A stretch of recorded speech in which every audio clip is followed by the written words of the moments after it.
Saudações, meus grandes pensadores, minhas grandes pensadoras. Nós vamos aí falar aí de temas importantes da filosofia, no aspecto da filosofia, vamos chamar aqui, medieval, né?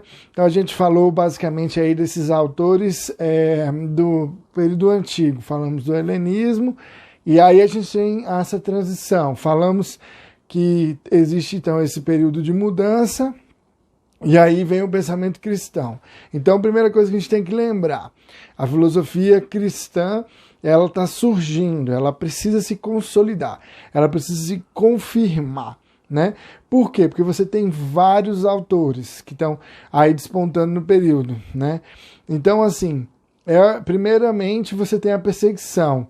Então, quando você tem a morte de Cristo, né, do Cristo, independente aí da sua fé, mas a morte de Jesus Cristo implica numa tentativa de sufocar um movimento, que é o movimento do cristianismo, que é um movimento que é um pouco contrário aos períodos da época, né? Então, Jesus também foi uma pessoa que, digamos assim, revolucionária para a época, né?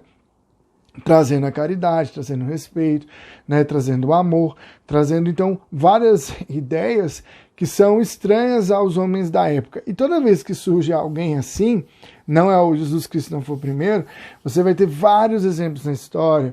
O próprio Sócrates passa por isso, mas você também tem várias pessoas que, quando elas enfrentam um sistema vigente, elas acabam sofrendo uma perseguição assim cruel, a morte, e uma morte exemplar, né? Então, que a gente tem o Tiradentes, né? Então, tem vários exemplos, vários.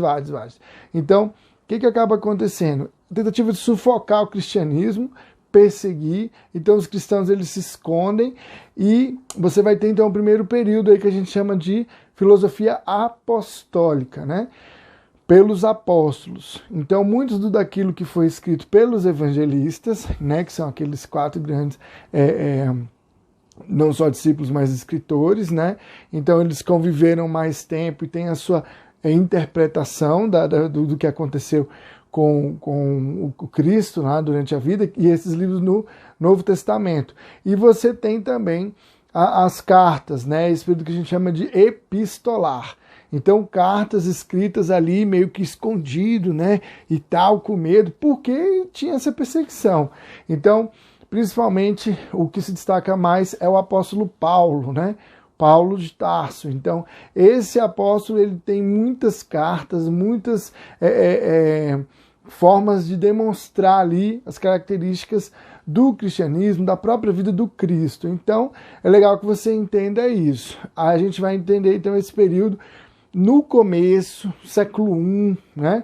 Que vai ser ano 30, anos 50, por aí, você vai ter então esse primeiro momento que a gente chama de filosofia apostólica.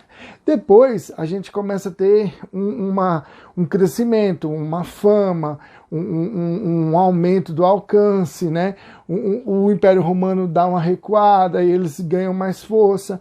Depois você tem até a conversão do Império. Então, o que vai acontecer? Surge aí um outro período, que é o período da filosofia apologética. Então, apologéticos, né, do grego, apologia, que é defender pelo discurso.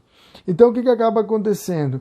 Qualquer doutrina que traz uma forma de defesa, né, chamada de apologia. Então, quando você defende uma doutrina, o que está acontecendo? Você precisa compreender que enquanto o cristianismo está ali se desenvolvendo, você tem outros autores, você tem autores ainda do helenismo, né? Você tem outras pessoas, tem outros povos que não enxergam da mesma forma.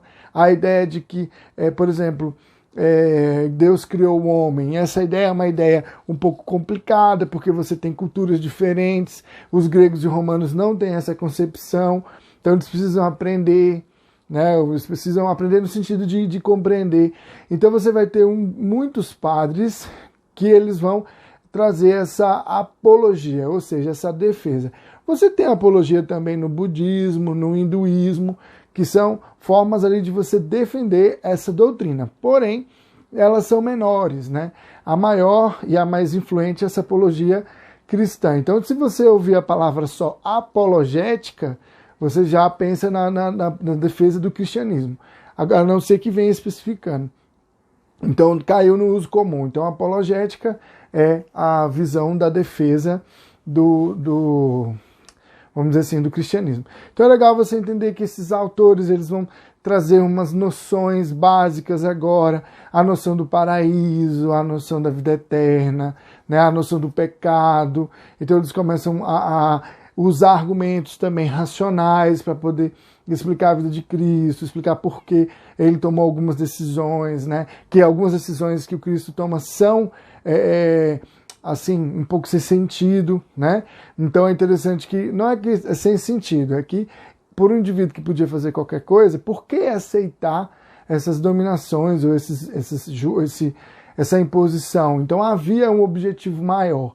Então essa apologética vai ser essa defesa, né, do cristianismo. Então esse movimento aí também vai durar bastante tempo, até o século V, mais ou menos, quando você começa a ter a formulação da patrística. E a patrística a gente vai falar na próxima, beleza? Então é isso, muito obrigado pela atenção. Depois a gente volta e vamos falar de mais pontos. Um abraço para vocês e fui!